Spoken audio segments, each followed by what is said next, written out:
Hello, hello, hello, hello, hello, hello, everyone.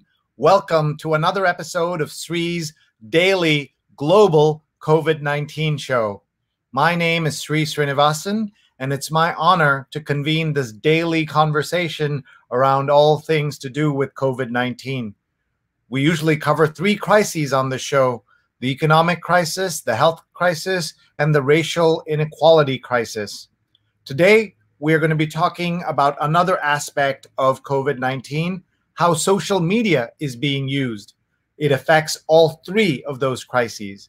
We're going to be talking to a very special expert, one of the world's top analysts of digital diplomacy, and we're going to discuss his new reports on how world leaders use social media. You're going to be meeting Matthias Lufkens, who is the founder of Diplomacy at Diplomacy, and a social media architect at BCW Global. He is right now sharing this to all his friends and family, and I hope you are doing the same. We're live on Facebook, on Twitter, on YouTube, and on LinkedIn. Please share right now. Hi, everyone. I'm Sree Sreenivasan, and just absolutely delighted to have you here with me on our show. Thank you for being here. If this is your first time, welcome. If this is your 139th or 40th time, welcome as well. We are live in New York. From New York, we've been here for 140 straight days, and we plan to continue as we cover this unprecedented global crisis. We usually live at around 9 p.m. Eastern, but we're live now at noon Eastern because that's when we do shows where we have folks from Europe. And we have a terrific guest from Europe today, and that's why we are with you at this time, so early in the day for us. Noon Eastern, it's 6 p.m. in Geneva, and our guest is from Switzerland, so he's going to tell us exactly where he is. Even if you're not interested in his conversation, he has the best background of any guest we've had so far, and that's saying something because some of our guests have been rated very highly on Room Rater and other things. So you want to stay tuned just for that. You will meet him in just a couple of minutes. In the meantime, thank you so much for being here. Thank you for being with us. And please share this live on Facebook, on Twitter, on YouTube, and on LinkedIn. Please find me on all those platforms. I'm talking to Matthias himself and making sure he's sharing on all the platforms. And you can do that too. You can see in our first 125 shows, We've had more than 1 million viewers. We've had 88 million social impressions, and we've got more than 234 guests. And we are just absolutely delighted that you could all be with us today. We are in partnership with Scroll.in, one of India's leading news analysis and information and cultural websites. Please check them out, Scroll.in. And we want to thank our producers, Rose Horowitz, she's at Rose Horowitz 31, and at Vandana_Menon on Twitter. They're both terrific, and they've been with me for all these days. All right, just before we get started, we have to thank our sponsors, and we start by thanking Muckrack Academy for fundamentals of social media for journalists, PR pros, and everyone. A free certification now available. mrac.co/social. More than 4,000 people have signed up for this, and you will learn a lot as I did in putting this together. mrac.co/social. Please check it out. We also want to thank our new sponsors at Nunbelievable. 20% off with the code SREE. Divinely delicious cookies on a mission. Each box of handcrafted cookies provides 2 meals to those in need. So please take a look at nunbelievable.com, 20% off with the code SREE. And we also want to thank our friends at She's on Call, a brand new show that covers all aspects of the healthcare crisis. And we had a special episode this Sunday that you can go back and watch about going back to school. Dr. Heather Klaus was a guest, a specialist in infectious diseases. Dr. Sally Goza, the president of the American Academy of Pediatrics. And Donna Mazik, registered nurse, executive director of the National Association of School Nurses. Our hosts are 2 surgeons two surgeons, Dr. Sujana Chandrasekhar and Dr. Marina Kurian. So with that, let's get started. Everyone ready for our amazing guest today? He is backstage and ready to join us. He is Matthias Lufkins, the founder of Diplomacy. You can hear he's outside, so it's going to be really special as you hear him. And he joins us. He's the founder of Diplomacy, social media architect at BCW Global. And here he is. Hi, Matthias. How are you? Hi, Sree. Thanks so much for having me. You took me a little bit off guard. I'm actually in central Switzerland, in front of one of the most iconic Swiss mountains, the Eiger mountain here in Grindelwald. And I'm actually outside. This is not a fake background. This is, a real mountain. It's very quiet. This is the best place to do social distancing, I have to admit. I just came back from a 15K walk here, which is absolutely amazing. So excuse my attire, but happy to answer all your questions about, how COVID-19 has affected diplomacy and digital diplomacy. Yes, thank you. And I wanted to tell you, I normally would have changed my shirt, but when I saw what you were wearing, I said I have to match you, and so that's what I did. I stayed on my T-shirt so that I could match you, but I can't match your background. What a wonderful background! In a few minutes, maybe later, I'll ask you to give us a tour of where you are so that people can see that. And we're just delighted that you're with us. My first question always is, how are you? How is your family dealing with this crisis? Look, we do live in France, so we were really locked down in France, 1 kilometer around the house. However, being very close to Lake Geneva, we had lake view. We weren't confined in an apartment, but, a house with a garden. So the children, the family, we're all safe, we're all healthy, wearing masks, washing our hands, really, making sure that we don't spread the virus, or, we're not being infected. I think that is very important. So, knock on wood, it's going well. I'm home officing, working from home, but have been going back to the office for the past week in Switzerland, and including public transport, where, of course, everyone has to wear masks. So we'll have to live with it, I think, for a long, very, very long time. I don't think it will ever come back to normal as we've seen back in 2019 or in the beginning of this year. And that is so sad to think about. We met through the process of being in the old days where we all had meetings and events, and you were kind enough to attend a workshop I did, and we had a fabulous lunch afterward. Tell me, how does a city like Geneva recover when its heartbeat is meetings and connections and seeing people in person? How do they get through this? How does international meetings, all that part of the work, how do they all recover? Well, I think it was a big shock, first of all, to be thrown into digital, into Zoom meetings, into Google Hangouts, etc. So I think this is quite a very steep learning curve for many diplomats, that, yes, you can just go live on your mobile device or on your laptop, and but then how do you interact?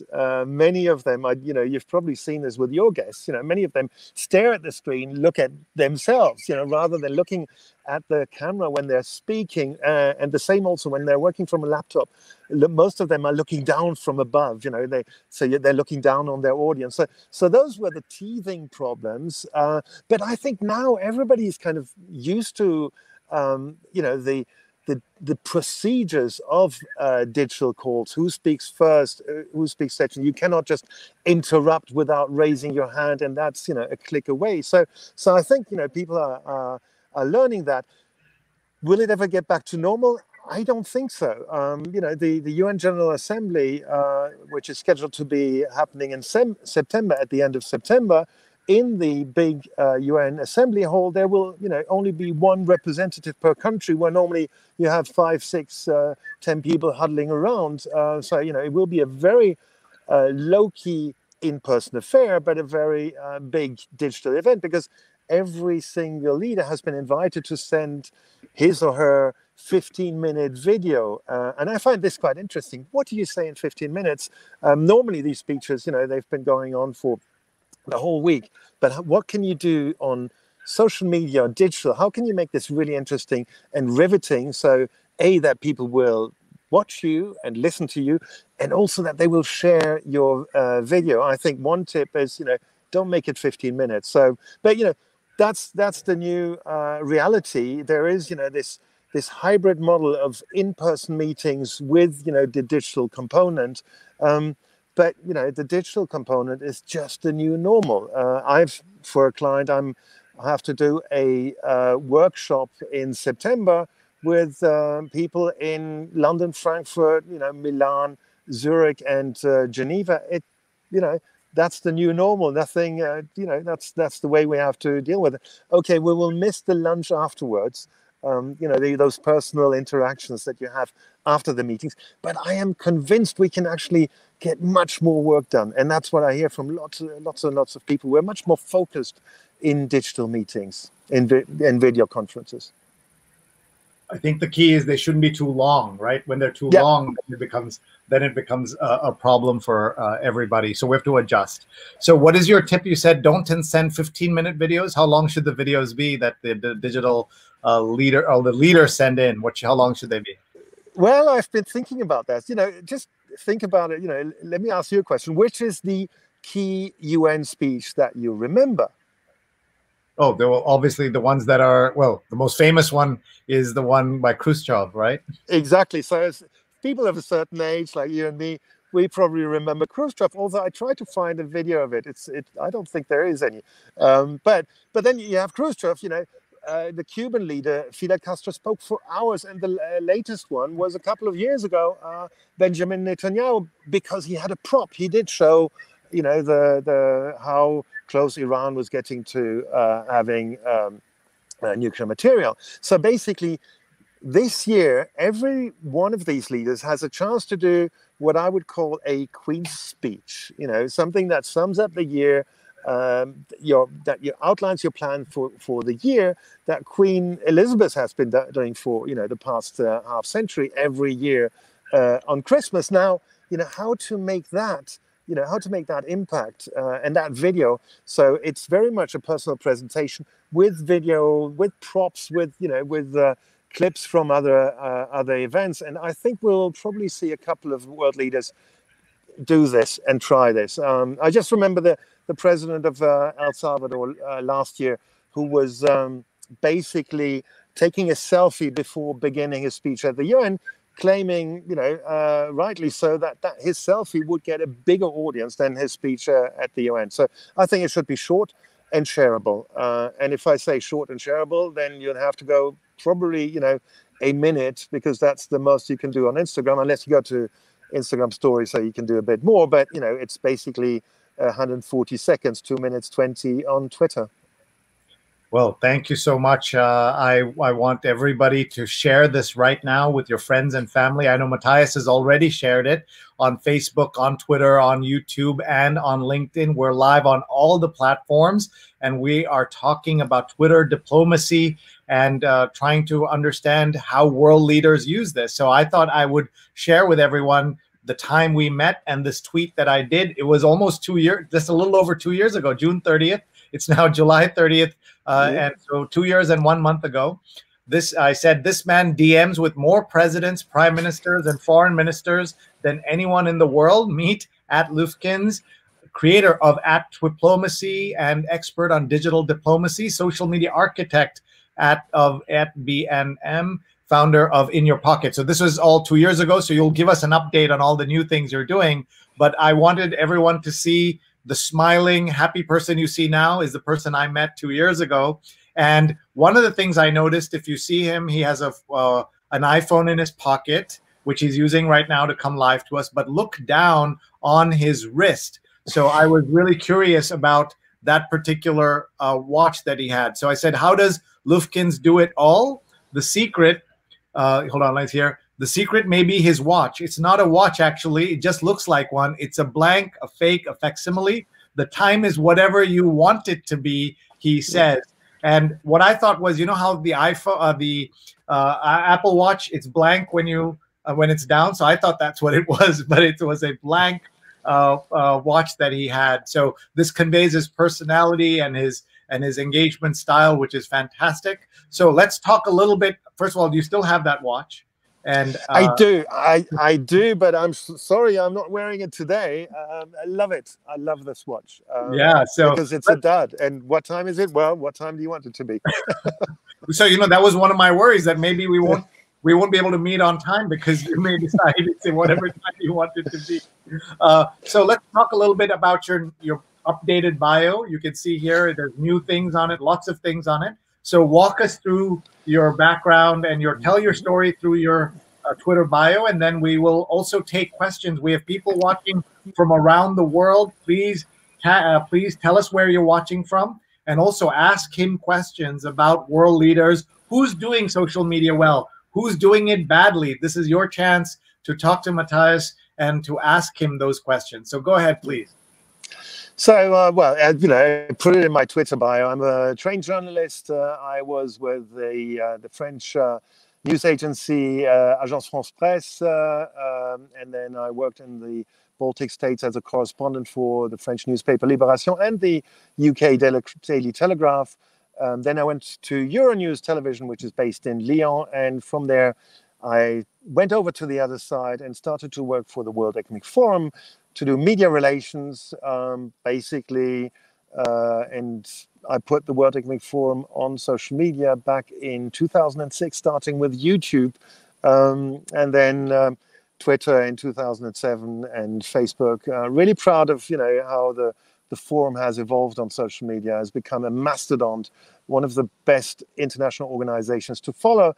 Actually, I wonder if it's still an international organization, or just basically a global news organizations. I mean, the New York Times, they will kill me if I say this, but I think the way the World Economic Forum as an international organization has embraced digital media is really, really cutting edge. So I left them in 2012 to go to Burson Marsteller, which is now BCW, Burson Cohn and Wolf, APR agency, and I'm helping clients manage digital and the digital world from traditional media, but mainly digital and digital media relations. For me, as Sree pointed out, being able to direct message journalists or world leaders on Twitter without spamming, I think this is really important, is something that I find is very, very useful.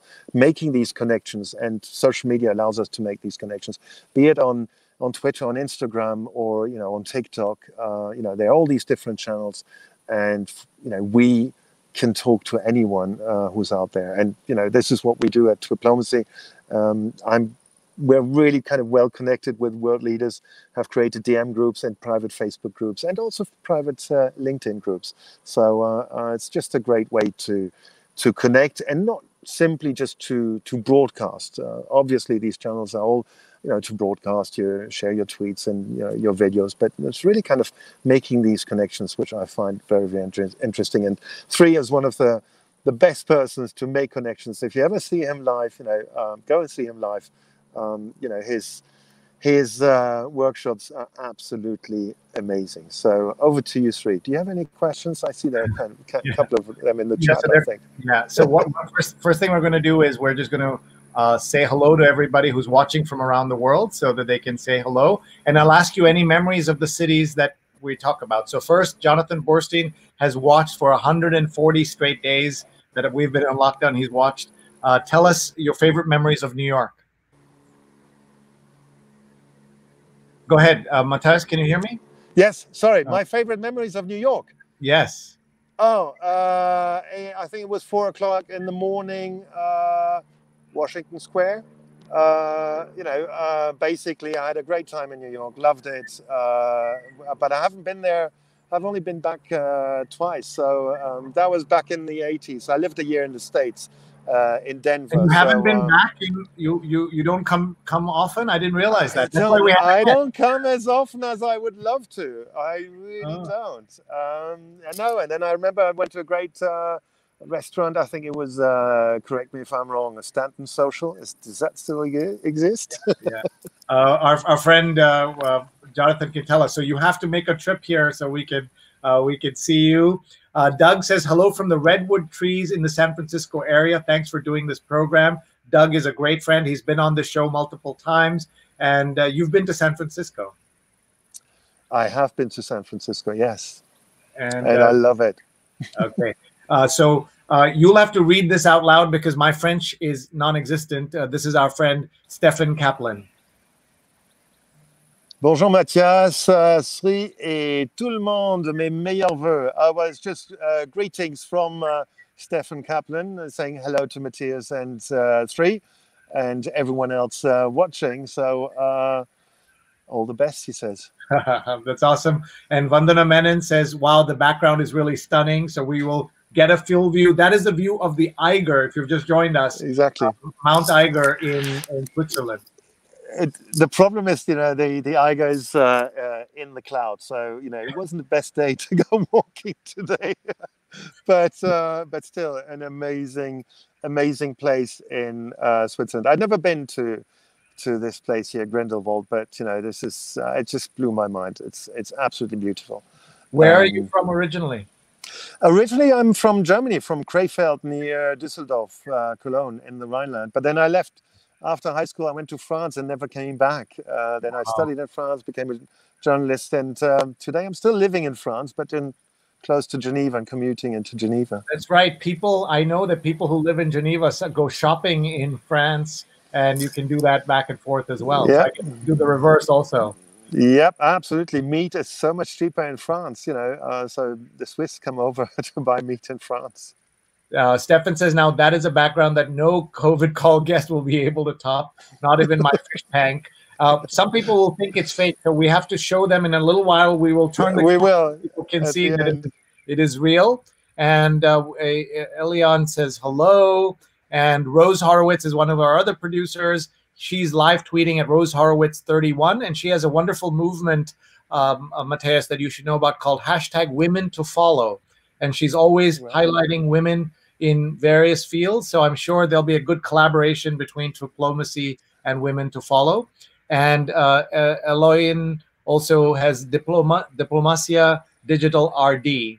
Do you know Eloy? Eloy is the man behind the social media channels of the Foreign Ministry of the Dominican Republic. He's done an amazing job over the years. So he's following with the #Digital Diplomacy RD for Dominican Republic and sharing that with his friends. A great guy. Even though his boss has been, is changing, but I hope they'll keep him on. I'm sure they will. And those of you who have been good at digital diplomacy will always have work. Linda says late, but here from Long Island. And Rao's watching from Warsaw. Have you been? I have been to Warsaw, and I love Warsaw. Actually, is a little parenthesis. I did live in the Baltic states, and not only was I a journalist, but I created a city guide called In Your Pocket.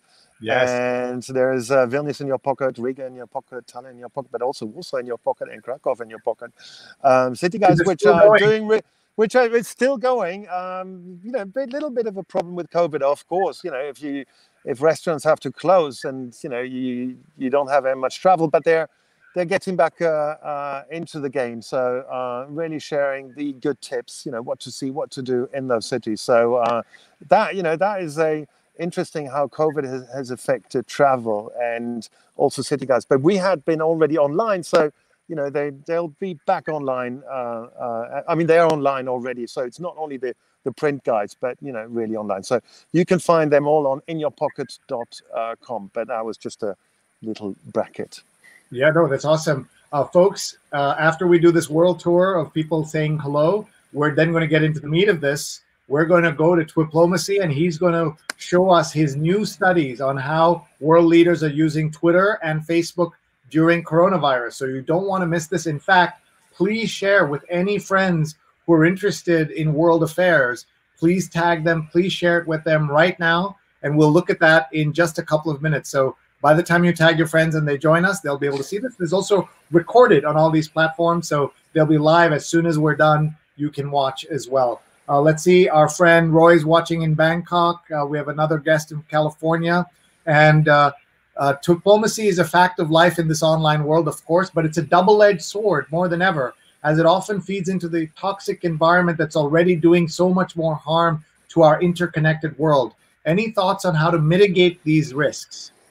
Yeah, I absolutely agree with that statement. Actually, when we started diplomacy, it was back in 2012. You had US President Barack Obama and Russian Prime Minister and then President Dmitry Medvedev sending each other, personal notes publicly on Twitter. So it was all very lovey-dovey, and so people weren't really thinking that would be a thing, digital diplomacy.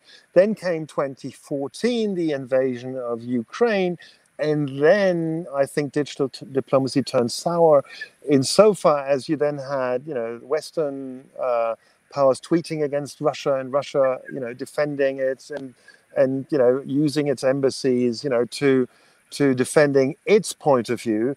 Now, over the past 8 to 10 months, we have seen that Chinese diplomats have adopted Western social media platforms, namely Twitter, Facebook, and are really, really active. And basically, they've taken the leaf out of the Russian playbook, and the discourse is not very diplomatic, but it's very, very antagonistic. And you can see, in fact, the exchanges between the State Department and State Department spokesperson Morgan Ortagus and the Chinese spokesperson. So I think digital diplomacy has become really serious, a war of words, if you want, and not very diplomatic anymore, which I find very, very sad. And also the fact that for us it was really interesting to have these relations. Who follows who is one of the key aspects that I like in the study, to see who has the most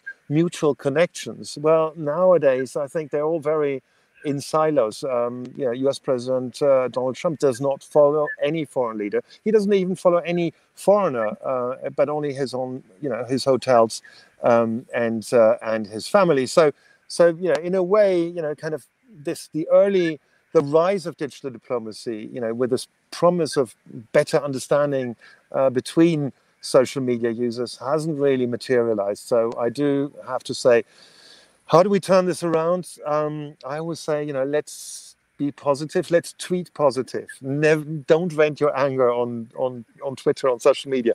If the airline lost your luggage, don't share it on social media. Send them a direct message. They'll sort you out.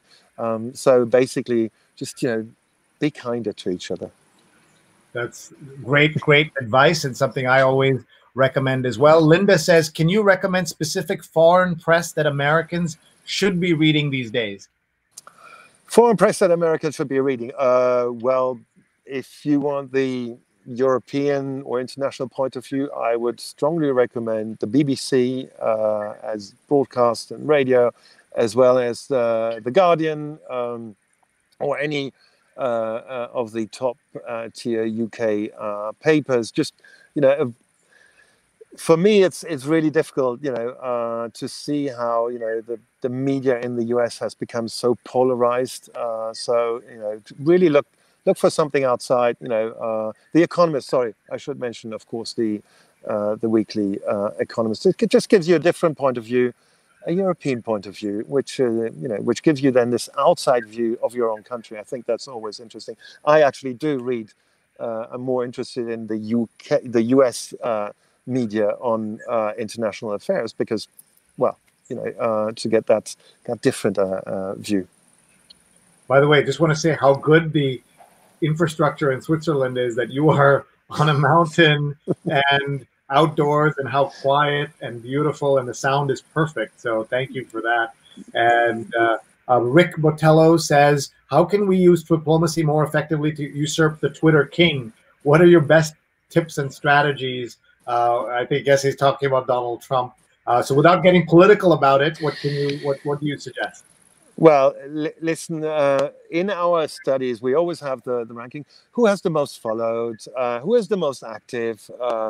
And but what I really, think is the most interesting, who has the most connections. So we all know Donald Trump has the most followers on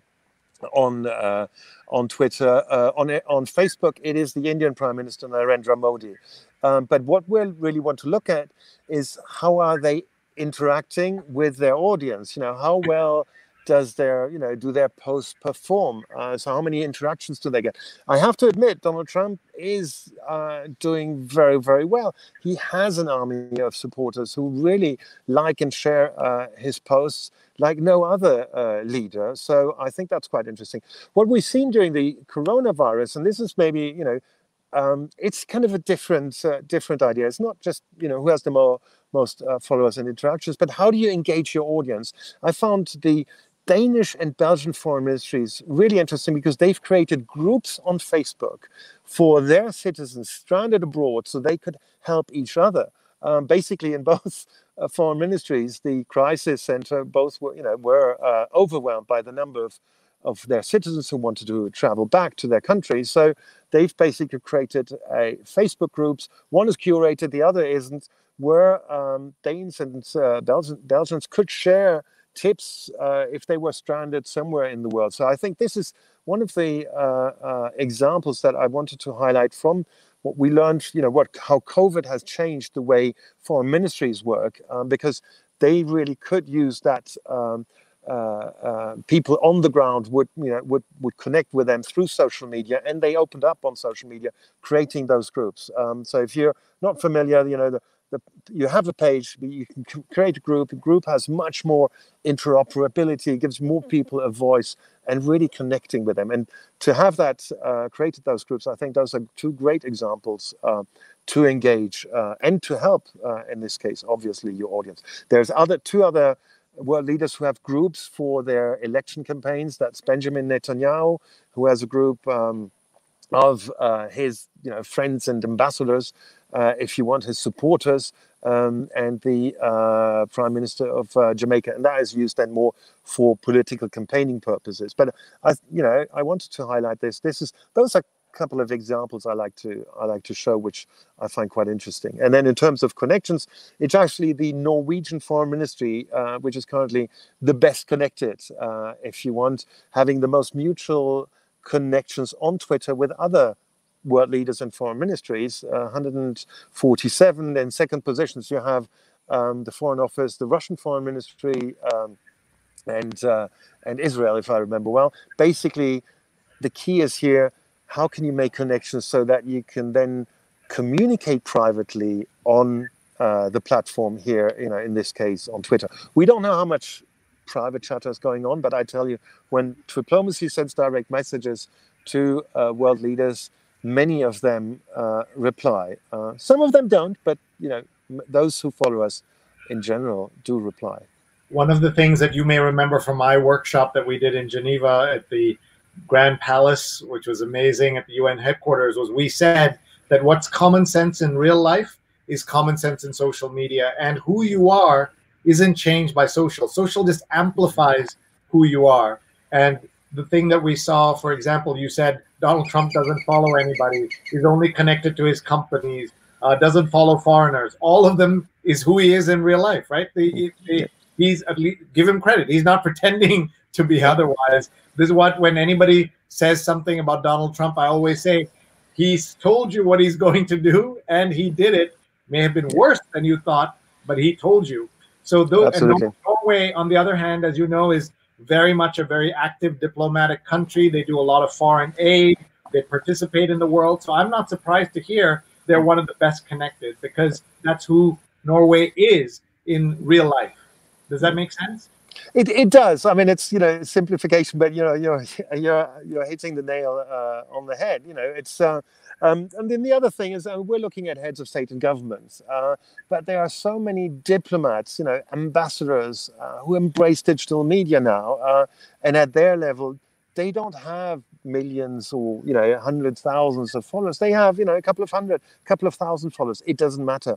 They're making an impact. They're really using social media to engage, to help their citizens, or to communicate with new audiences, to listen. And I think this is all now part of diplomacy. It's basically use those tools because the people are using them. So you need to have your ear on the ground if you're an ambassador, if you're a diplomat, and most diplomats will do this. And not necessarily to have millions of followers. That is good for Donald Trump.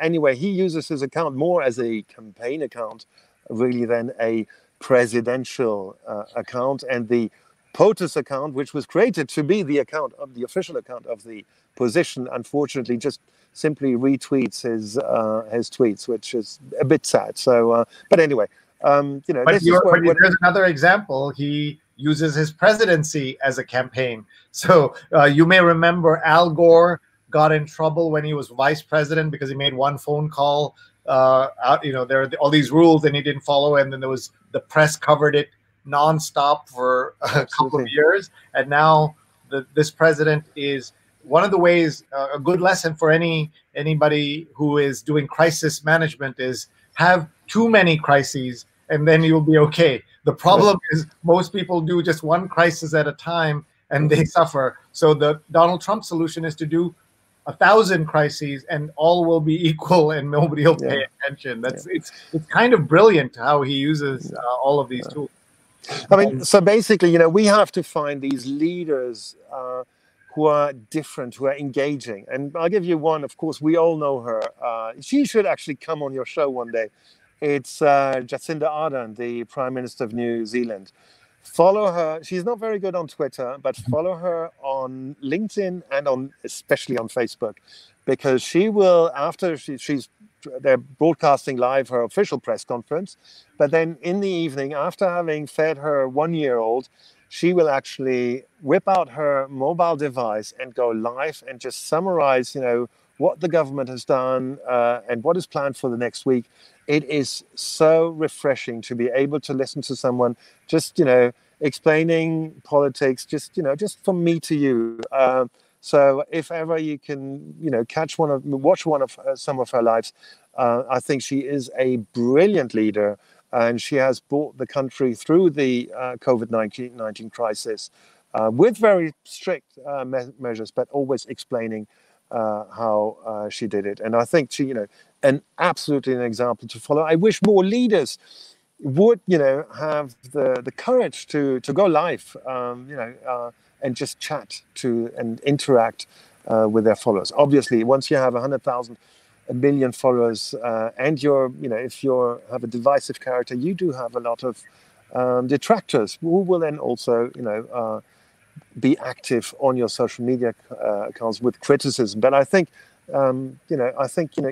people should, leaders should try this.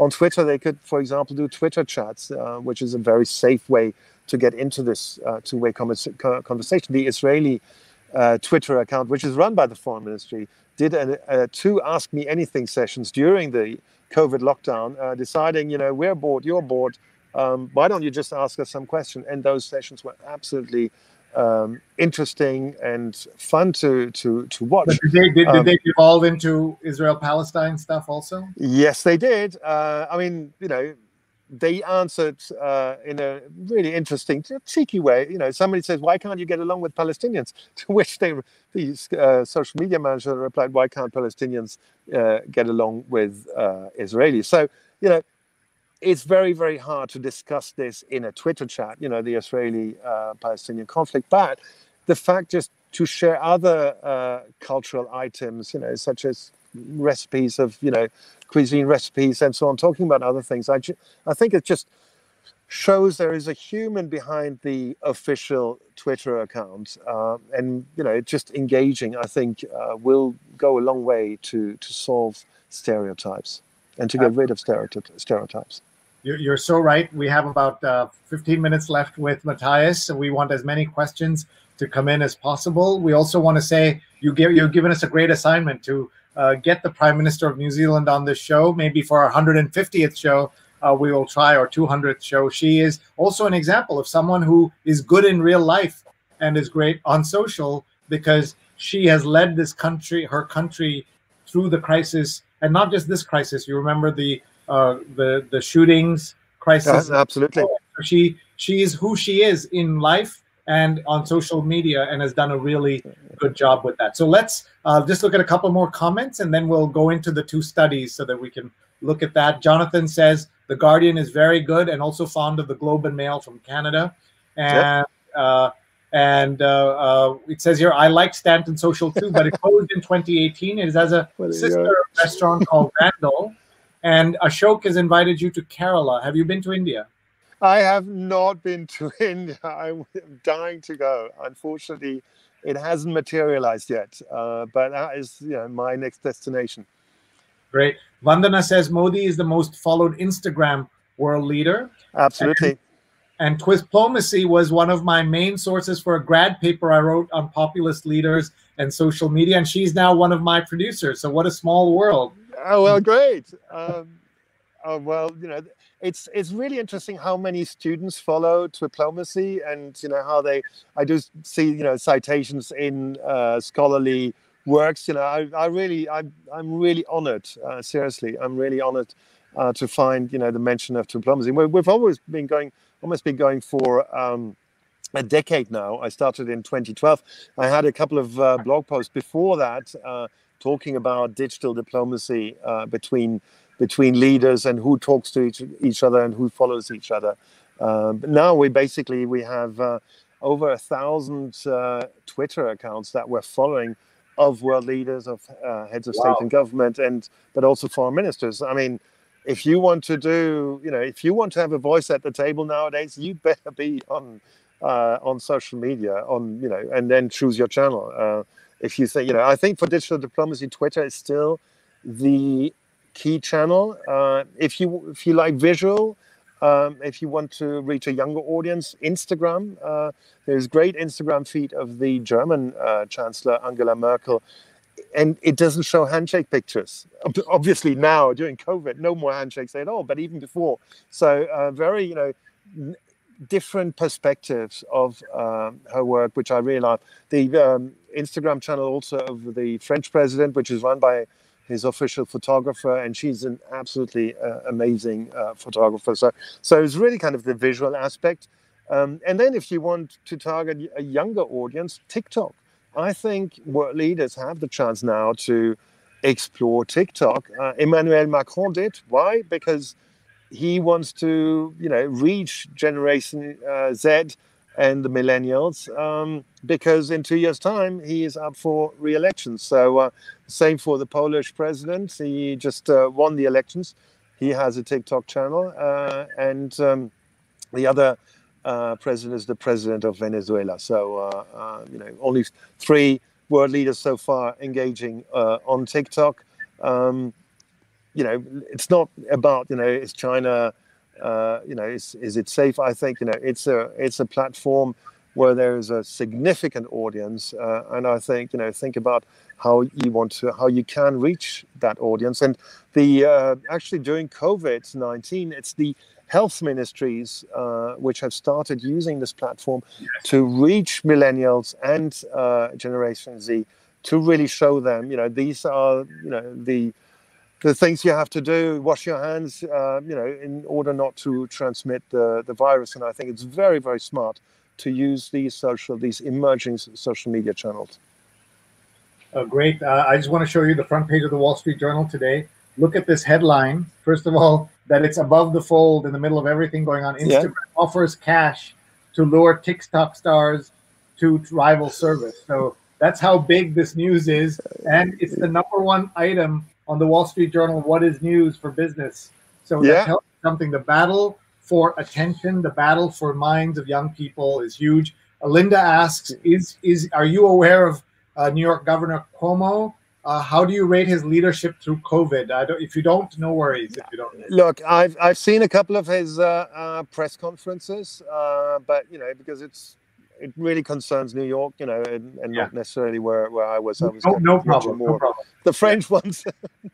I'm curious if you have a view of Rahul Gandhi's use of social media. He's the opposition leader, the son of the former prime minister, grandson of another prime minister. I've noticed that instead of preaching to the masses, he's now imitating Sree by interviewing people in his conversation with series, such as China and how nurses around the world are handling the COVID crisis. I suppose it's a way to get around fake news and to tell the story the people he wants to hear from. So generally, even if you're not familiar with him, what do you think about going live? You already said going live is really helpful. Going live is really what you need to do nowadays, and not only talking about yourself, but really having this conversation. I mean, what you're doing, you've created an amazing platform. I'm very honored to be the 114th guest on your show. This is leadership, this is sharing experiences and interesting point of views. I love this, and I think this could be the same, for leaders. So Jacinda Ardern, unfortunately, she's one of the very, very few who will go live. I wish more would do that. More would have the courage to address that. Obviously, how do you moderate? If you have all this negativity, how do you get around that? But it's having that conversation, this two-way conversation. I think it is absolutely vital. And I'm sure when, in future, we will see more leaders, engaging directly. It's a question of getting used to it. Others don't really like to speak, to look into a little camera on a mobile device, So it's not easy for everyone. No, it's not. So we have very little time left. So we're going to do quick questions and quick answers. What is your opinion of how the UN Secretary General and other UN leaders are using social media? Well, to different degrees. I love Dr. Tedros, the head of the WHO, who has become the most followed leader of an international organization, obviously through COVID-19, but also because he does it himself. He has, tweeted a couple of his team prepares, some of his tweets, but some of his tweets are really his personal tweets, especially these one-word tweets where he had compassion, courage. It's just one-word tweets during the period of lockdown, which I found really interesting. I wish Antonio Guterres would be a bit more personal and open up a little bit more. I find it a bit too traditional and official, but that's it still works. He has quite a number of followers on Twitter and on Instagram. Very good. Stefan says, Matthias, I just followed you on Twitter and Instagram. You must post a shot of that stunning background you are at present. And what do you think? What do you think about Twitter trying to label Trump's tweets as untrue or fact-checking? Or is that a good idea? I think it's a good idea, but they have a lot of work that they have to do. Because you start with Trump, and where do you stop? If you have to fact-check everyone. Basically, you remember the two tweets which were fact-checked for inciting violence. His social media manager, Dan Scavino, posted them as a picture afterwards. That is still up, that tweet. So obviously, there's a difference between the social media manager and the account of Donald Trump. So I think they have a lot of work if they have to fact-check every tweet. And talking about that background, whenever I post travel pictures, nobody likes them on my Twitter account. It just doesn't interest my audience. So I know it will be huge, right? Instagram. I post them on Instagram or Instagram stories, saying I was here. But and now I started, just to play around a little bit with TikTok. But yeah. Yeah. Here's Jonathan says, to be diplomatic, great show, thank you. And Rajni says, greetings from Toronto. Have you been? I have, but a long, long time ago, back in 1981. It's a long time ago. That is a long time ago. So let's go into your diplomacy study and talk about it. I'm going to pull this up on screen so everybody can see. And just talk me through what is the study. So you have two studies we're going to talk about. One is World Leaders on Facebook and diplomacy. So let's start here. And basically, yeah.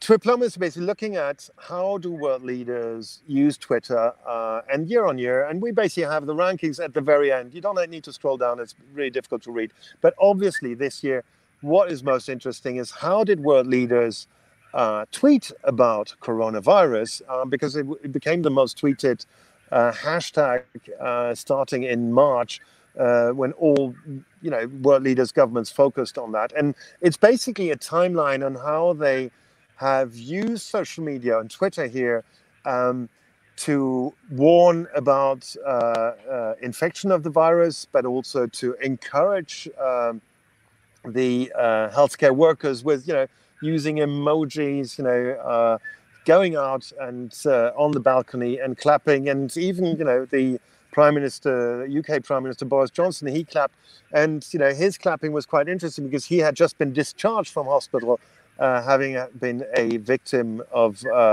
having been affected with COVID-19. A handful of world leaders have been diagnosed with COVID-19.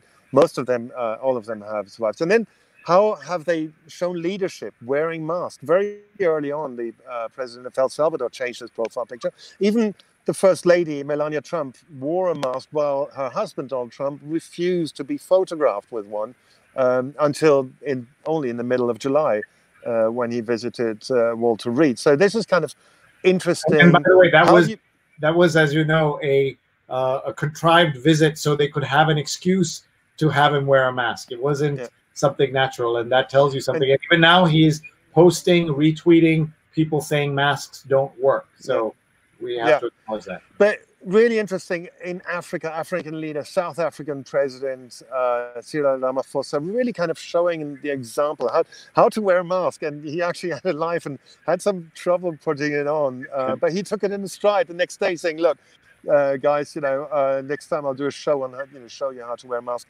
Leaders taking selfies. The entire Slovak government was sworn in wearing masks. And here's the Prime Minister of Luxembourg, Bettel, the President of Ukraine in the city in Chernihiv, basically explaining it's safe, come back, showing how to wash hands.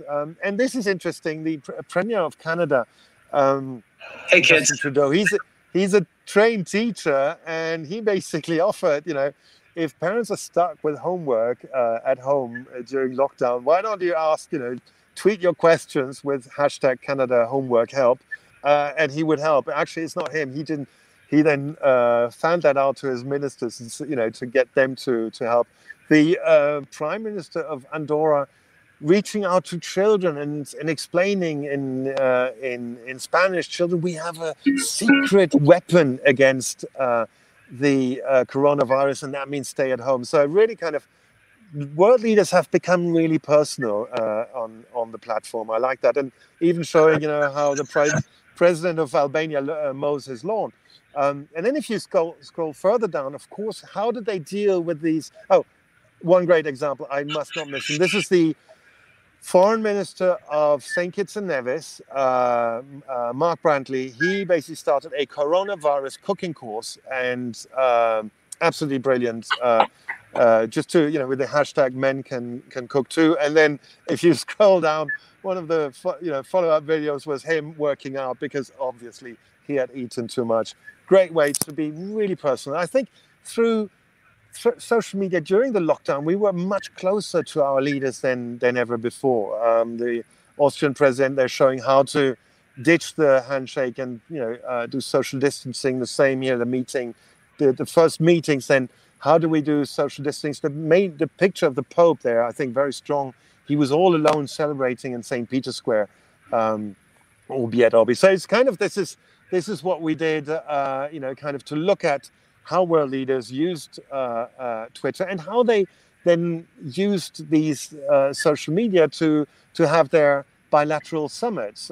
And those were mainly video summits, staring at computer screens. Some simply in a laptop, others had huge video walls. And that's how they coordinated the G7 and the G20 summits, which all went virtual. So this is kind of the latest study, which just released last week. A couple of weeks ago, we looked specifically at Facebook. And as I said, Facebook was quite interesting because the number of followers for world leaders really shot up as citizens were looking for guidance from our leaders. And where do you find it? Well, you find it now on social media. So this is I think what's really interesting. So how do you engage? How do you educate your citizens? How do you reply to them on your pages? I think this is very, very important, to bring them through this crisis and to show them there is hope while addressing the issue. So every year we kind of update the study, and there's always something new to it. It's not just the number of followers, which is interesting, but how do they use these platforms to engage? And as I gave the example of the foreign minister of Denmark and Belgium, who created groups to give their citizens more of a voice, and to help themselves, which I found great. So, a couple of blog posts. One that this should be interesting to you. Twitter has deleted a couple of prime handles, such as which were registered years ago, but which are no longer being used. At EU, for example, is available, so the EU could take this account. At UK is available, but also at New York, the city of New York or the state of New York. I don't know who wants it. Somebody should definitely get it, take it, and make it live. Make a really interesting New York Twitter account that everybody can follow and engage with. And there's quite a number of international capitals which are kind of dormant. I wonder why Twitter doesn't really kind of engage and ask people or just give release these handles to people who would really bring them make them shine. There's, for example, Deutschland, the country, a country account. Who should get it? The government or the Olympic team, for example? So these are obvious questions that you have to ask. Who will then manage these accounts, because it is work. Let's never forget. And it's often work 24/7, and hopefully you're not the only social media manager on the account, but then you can every now and then give over in a different time zone to somebody else. If you do 24/7 or just sharing the load, because I think that's what we often forget. Social media is a lot of work. I don't expect world leaders to tweet themselves. I wish they would, and Donald Trump does it. I hadn't planned it this way, but I do wish leaders would dip into the social media streams a little bit more often personally, but not as much as Donald Trump. Exactly. Sudha says, very nice presentation of world leaders setting examples for others to deal with COVID-19. Very, very nicely put. We should point out that Sweden does some interesting things, including giving a Swedish citizen access to the account every week or something like that. I cannot imagine many countries could do that or should do that. So Sweden, this was great. They started in 2010. At Sweden, every week another Swede would run the account. They've stopped this 2 years ago, three. They've decided that's it. So the account at Sweden is dormant. So, there's at New Zealand. They've tried that. Then there's other account at Australia's run, and at Spain is run by the national tourism officers. At Argentina is the national football team. Very smart. They have lots of followers. At Great Britain is part of a Britain is Great campaign. So there's different ways you can use it. I would encourage you to follow at Swiss, which is Switzerland. They might get at Switzerland soon. At Ukraine, at Russia, because it's political and it's quite interesting, run by the respective foreign ministries. So check it out. What do you feel about Twitter's verified accounts restarting that program? Twitter does verify accounts. No, but as you know, they've stopped it for most people. They're doing medical verification for doctors and candidates. The general general verification has been stopped, I believe. Yeah. Well, it depends. I think they want, Twitter has they need to surface relevant and important voices. So I think that's what the verification should do, and they should, also divide. Do I need to be verified? No, I don't know. I got it one day, but I don't think I do need to be verified. The Diplomacy account is verified in English, but not the Spanish or the French or Italian versions. But it doesn't matter. For me, it's really kind of it's important to surface those authoritative voices, and that's what Twitter is trying to do. Through COVID, they have done an amazing job of verification of doctors, of hospitals, of WHO staff. So That's really good. And also, what's really good is right now in Twitter lists, public Twitter lists. I've seen on the Diplomacy account, we have something like 60 public Twitter lists. Some of them have tens of thousands of subscribers. I have more subscribers on the Twitter list than we have on followers. But now the onus is on me to make sure that these Twitter lists are always correct. Whenever a world leader resigns or is changed, that these lists are absolutely correct. Because we have Arab leaders, African, sub-Saharan African leaders, and so on and so on. So making sure that those lists are correct is quite a lot of work. So, Twitter lists is great to really find, interesting tweets, interesting stories. I think Twitter is doing as much as they can. Can they do more? Probably, but there are millions and billions of tweets being sent every day. How are you going to control that? Yeah, just a couple of quick thoughts. Stefan says social media is work. So many who are not in social media think it's easy.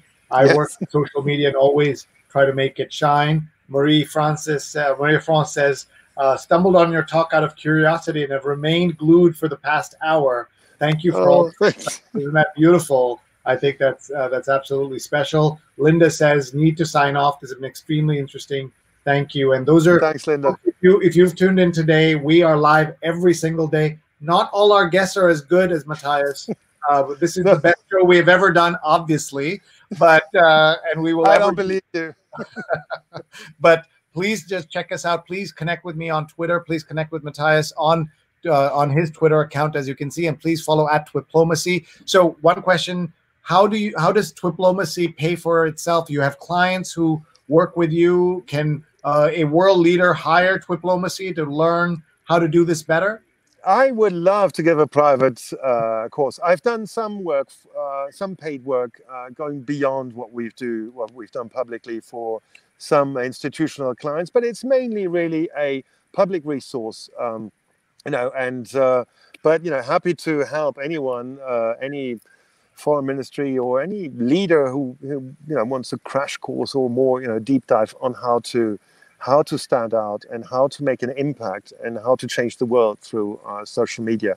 But it's, we really see it as, for BCW, as a thought leadership tool, to inspire, not only governments and international organizations, but also corporations, because I think companies should really have this mindset. They can learn quite a bit from the communications mainly of foreign ministries, which is totally decentralized with hundreds of embassies around the world and all of them on social media.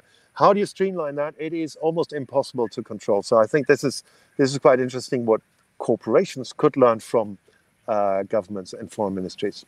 I just want to show you before I go that we working with Muckrack, and in that Muckrack Academy, we created this wonderful Buzzin' Dozen, the most accurate list of social media platforms in the world. And this is June. In July, we updated it, moved TikTok down, because as you know, TikTok lost 120 million followers in India.